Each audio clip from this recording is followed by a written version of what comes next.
Tet is the Vietnamese New Year. It begins by honoring the kitchen god. The kitchen god is like Santa Claus in that he keeps track of your good deeds, only he reports them to the Jade Emperor. You honor the kitchen god a week before the actual Tet, New Year's Day.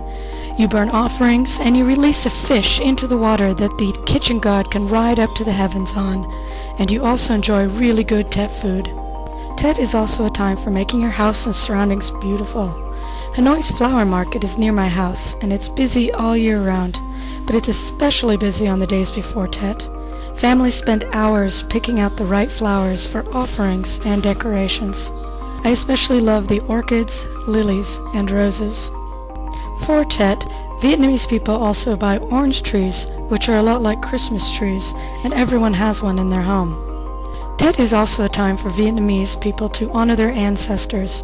They do this with flowers and fruits and different types of offerings that they place on their altars in their homes and at the local pagodas. Tet evening is like our New Year's Eve, with fireworks bursting over the city. It's also a time to go to your local temple and to ask the gods for good luck. The days after Tet are a time to spend with family and friends. So Miguel had those who stayed in Hanoi over for a traditional Tet feast. This included foods such as bang tong, a rice pudding with mung bean and pork bits. We also spent a good amount of time trying to figure out how to shoot off a tube of confetti in celebration. During the Tet weekend, the Museum of Ethnology celebrated Vietnam's 54 ethnic groups with a cultural festival. We learned traditional games, heard performances by different ethnic groups, and had a painting done with the Chinese symbol for happiness. This is also a time for families to dress up and enjoy the festive atmosphere. During Tet, I also walked from my house to a local pagoda, taking in the daily sights around Westlake.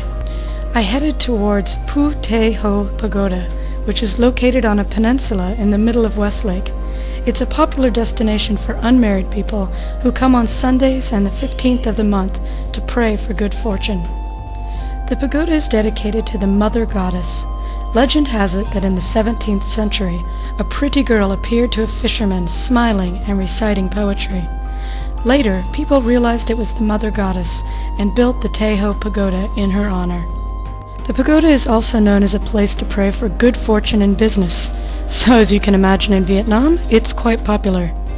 As well, you are never hungry when visiting Te Ho Pagoda, as there are many open-air restaurants that sell food such as deep-fried shrimps and flour batter, and many other local specialties.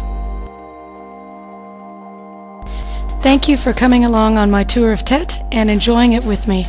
In the spirit of the season, I have to say have a happy, healthy, and wonderful New Year.